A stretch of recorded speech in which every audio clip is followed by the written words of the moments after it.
What's up, BZBTV fans? My name is Matt. Today we are going to be talking about AV over IP, what it is, how our systems compare to other people's systems, what makes ours different, and a few other things. So joining me today to talk a little bit about this is going to be Chris Graham.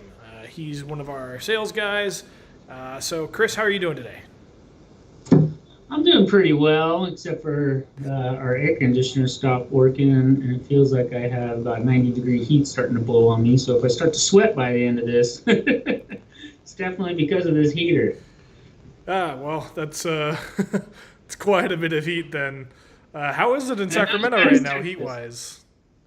Actually, what am I thinking? Yeah, our heat's pretty rough right now. We're looking at 110 degrees this weekend, so you'll probably find me at the lake. I'm going to enjoy a little stand-up jet skiing on Monday with my daughter and try to stay cool. I bet it's not much better out there in Texas, eh? Right now it's actually not bad. Let me check what the heat is. It's about 94 today. It didn't feel like 94 when I was outside earlier grabbing the mail, so it's not too shabby, but I wouldn't mind going down to the lake, that's for sure. That's the one thing about It's kind of the nice thing about where I'm at right now. It's not too far from the lake, so get the kayaks out, maybe go fishing a little bit.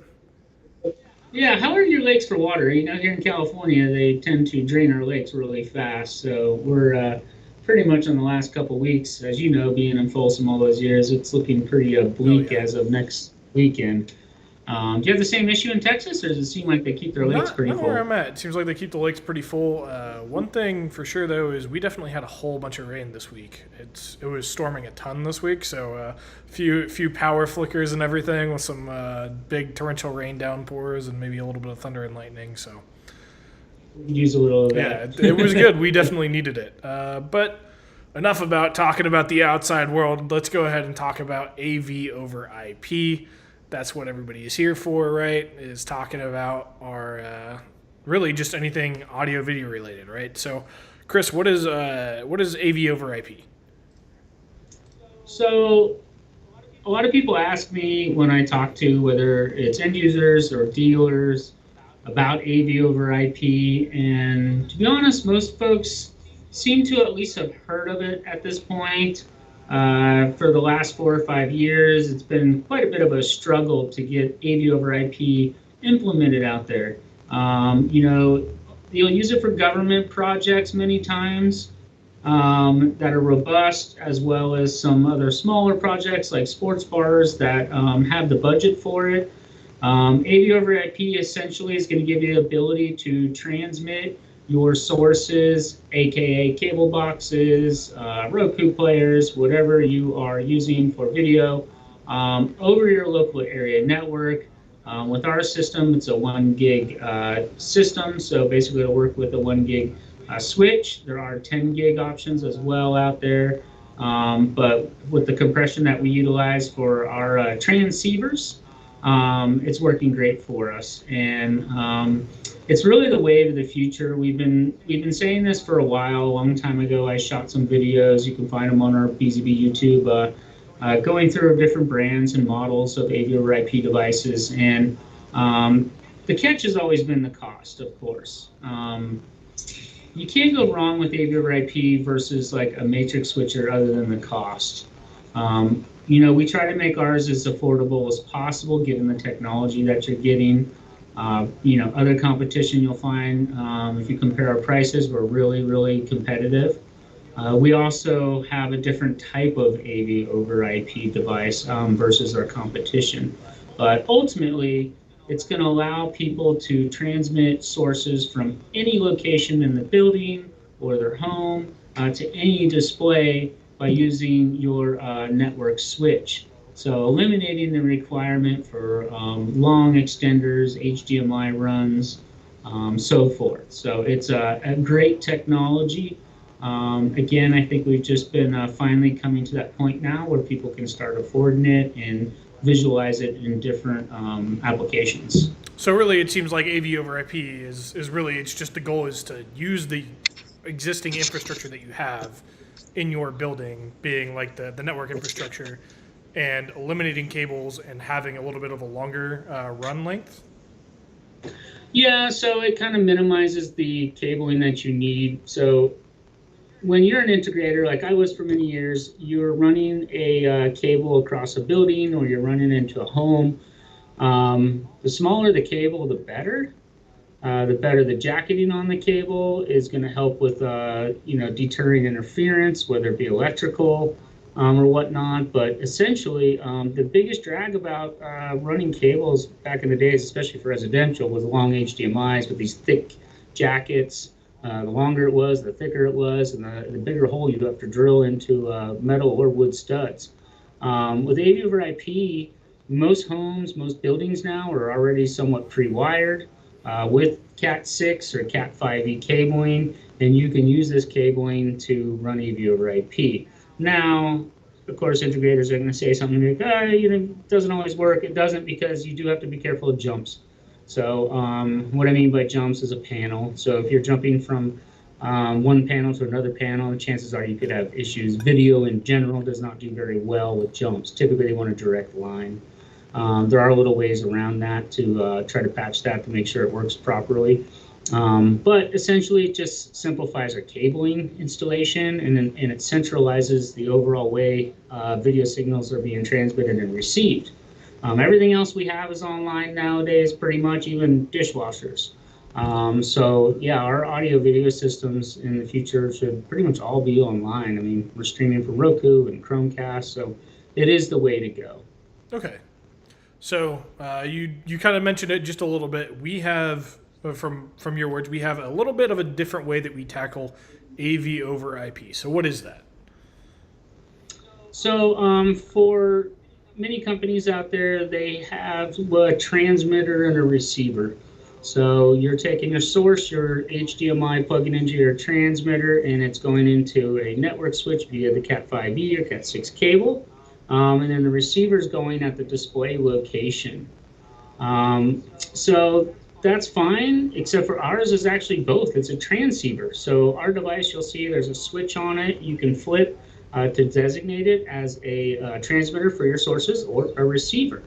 Really nice, especially if things change down the line and you want to say eliminate a display or eliminate a source. You don't have to buy another transmitter or receiver. You can actually reuse that one and repurpose it for whichever designation you want, whether transmitting for the source or receiving for the display. So it provides flexibility and simplifies maintenance overall. Also, our system offers KVM functionality, so you have the ability to put peripherals in. Okay. So it's a really great product. Yeah, that sounds fantastic. That sounds like a lot of flexibility, like you said. We actually have a question in the chat from the usual. What are some things we can do to qualify our infrastructure for AV over IP? I'm guessing when he says qualify, I'm assuming he means make sure that it's good for AV over IP. Yeah, I mean, we always recommend, obviously, give us a call if you can on discussing your current infrastructure for your cabling. But the biggest thing about AV over IP is making sure that you have the proper switch. What I mean is network switch. We have certified network switches that we have tested and verified that work with our system. You'll see across other brands out there, same situation where they have a certified type network switch. Netgear is an amazing company. They've put out some really great network switches that are specifically for AV over IP. They come pre-configured, which simplifies things, where if you watch like my old videos back in the days, I was having to do configuration files. to put the IGMP snooping in there, the multicast, make sure everything was actually set up properly. Now it's pretty much plug and play, but plug and play meaning you do have to have the right switch. You can't just like say, hey, I have this network switch in my rack for the last 5 years, and I'm going to do AV over IP with it. That does cause some issues when you have large scale projects where they are government buildings with multiple levels, and the network switches have already been integrated into this building, and you have to tell them they probably need to replace them. Obviously, that adds costs to the budget. So that's something you have to have foresight on, is what your current structure is like, and what would need to be replaced based on the distances, whether it's going from level to level or building to building even. So that, and of course, we always recommend Cat 6A if you can. Cat 5e does work though. Distance limitations are about 328 feet. You can do a hop though. You can go from switch to switch in order to increase that distance. Does that help answer, I hope? We will find out if we get another comment in the chat. So what is IP Gear 4K? So basically that's what we call our IP system. It's IP Gear, and it delivers 4K at 30 hertz, and we have one coming out for 4K at 60 hertz. So that is our crafty name that we're really happy with. It sounds great to us, and it works. Another good function about our AV over IP system I wanted to mention was that we use a controller. So our gateway or controller is what helps you set up our AV over IP system. And it's really, really neat because in some systems out there, you have to actually go through your devices and actually static IP assign each one, or change your properties in your network card in order to match those ones and go through each one. With ours, our controller actually auto-populates all the IP addresses, simplifying overall installation and making it a lot quicker actually. So, a controller, and then depending on how many displays you have, how many sources you have, and would determine how many transceivers you need. Now, I noticed like sometimes I had a call the other day from a sports bar. They said, hey, this dealer came in, no one that we know, but he says this guy, quoted me $30,000 for an AV over IP system for my sports bar. And he said, that's a lot of money. He's got 17 displays, and I believe it was 6 sources. And I told him, there's other ways to get crafty with AV over IP. You don't have to have a receiver behind every display. You don't have to have a transmitter. You can actually use splitters. So if you can mirror certain images, meaning have the same image in one room as you can in another room, you can start to get crafty with the design. And that's something that integrators out there always need to consider, is saying, hey, this guy's budget is, say, $20,000. It's not $30,000, but it's 20. How can I still give him AV over IP and meet his budget constraints? Well, start looking at 1x4 splitters. Those are inexpensive. You're looking at a couple $100, and you can run up to 4 more TVs. And if our transceivers are $999 each, so you're looking at $4,000 essentially you're eliminating by adding a $250, $300 piece there. So don't go into a project if you're a dealer out there thinking like, I have to have a receiver behind every display. I have to have a transmitter source. Think outside the box a little bit, and work with the client to understand exactly how they would like things to work out there, as far as the sources being delivered. Can this room mirror this room, so forth. So yeah, it's really important for integrators to kind of understand that, and customers. That actually brings up a good question, I think. That kind of seems like it's talking a lot about scalability of the system. What is kind of the limiting factor when it comes to AV over IP for scaling? I mean, there really is no major limitation on this stuff. I mean, you can add multiple switches, you can add multiple receivers. I think it's up to 1,000 groups for multicasting. Okay, so that's a lot. Yeah, it's incredibly expandable. Now, as far as constraints go for bandwidth, so using a 1 gig network switch, there are constraints, and it's important to understand that transmitters actually use more bandwidth than receivers. So with our system, you can put up to about 11 TX or transmitters on there in transmit mode. on a network switch, but that's about max. So there's definitely some calculations to do. Sometimes you have clients that have like 4 sources. That's it. They need 4 transmitters. And then they have, maybe 15 or 12 displays.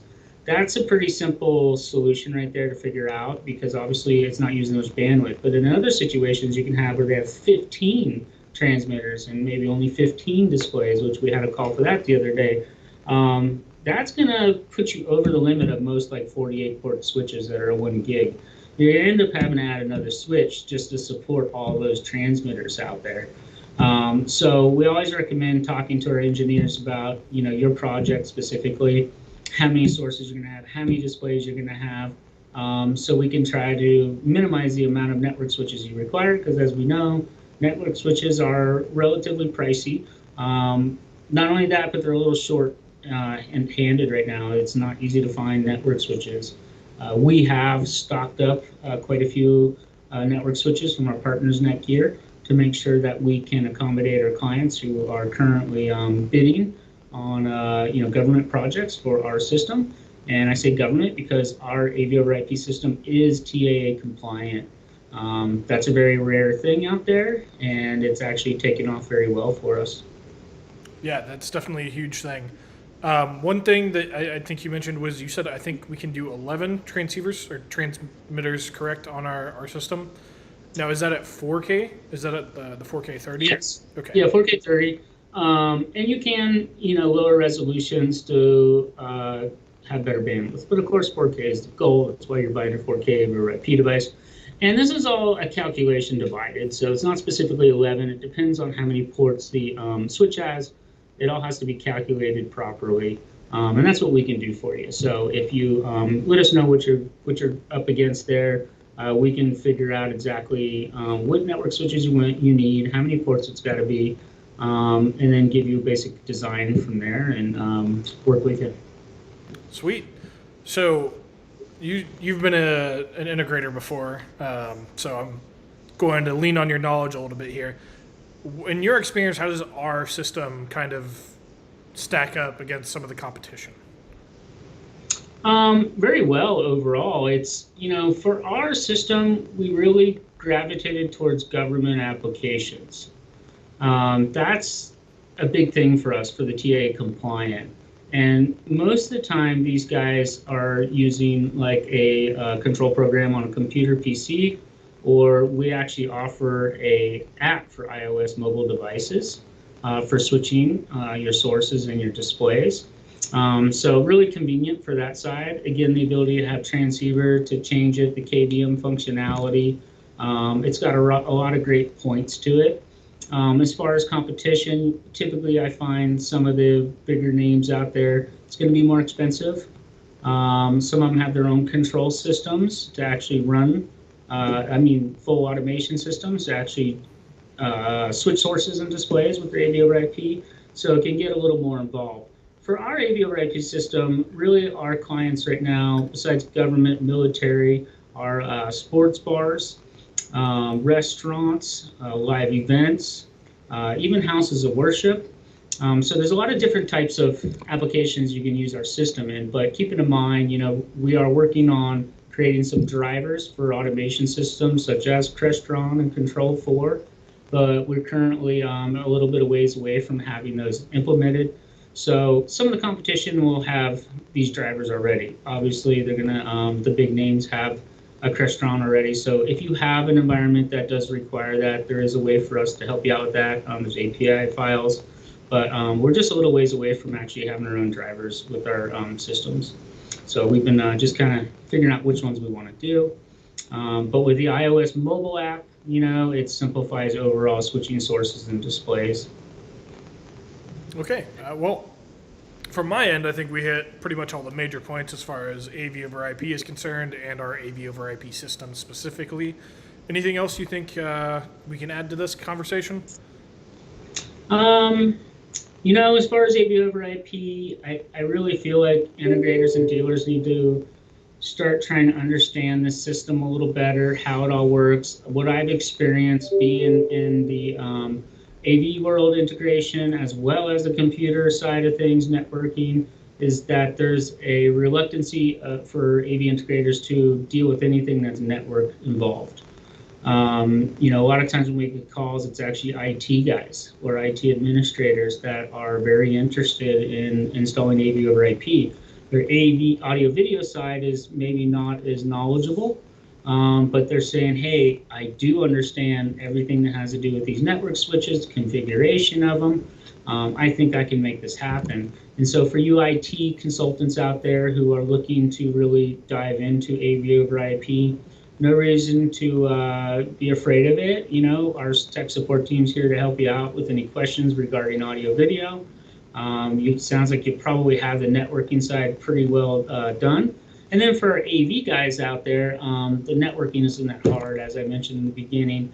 The switches nowadays, unlike what I used to do, which was configure the whole switch, would take some time, they come plug and play. So you already understand the audio video side. All you really need to do is kind of train yourself a little bit to understand basic configurations of network switches. What is IGMP snooping? What is multicast?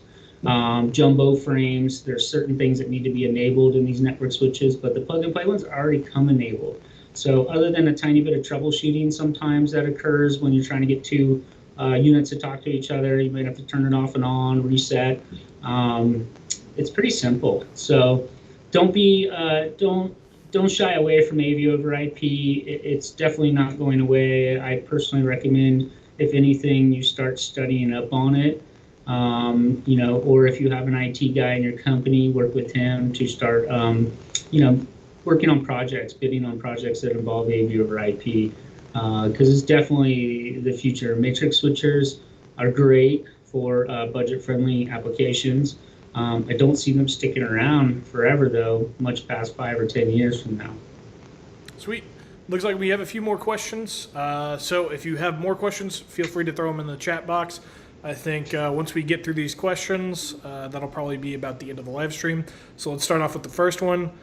From Eugene, if any of the transceivers are broken, will the other transceivers continue to send the signal, or will the whole system stop working? Oh, yeah. No. So if you have multiple transceivers in a project, and say, for instance, it's pretty obvious, actually, what the problem is. There's not a lot of troubleshooting. If one display out of 10 displays does not have signal or image, and all the other ones are working with the same source that was on that display, it's that transceiver that's probably behind there, or a loose cable. Of course, check the loose cable stuff, but that's it. And if the source isn't working on all the TVs, you have one cable box number 1 doesn't seem to be working, you check that transmitting unit. Of course, there's troubleshooting to go through. Call our tech support team, look at the manual, and kind of get you some tips. Once we go through a process of troubleshooting it, if it's still not working, we offer a 3-year warranty on our AV over IP transceivers, so we'll gladly take it back and ship you a new one. Yeah, so just since you talked about that 3-year warranty, just real quick, I'm going to throw this up here. If you want to take advantage of our 3-year warranty and our lifetime product support with our tech support team, make sure that you are buying our equipment from our Bzb Gear authorized resellers or distributors. Any of those, the ones that we have up there, and you're good to go for that. But you need to make sure that you're buying from reputable dealers or resellers, because otherwise you might run into some problems with receiving support for our products.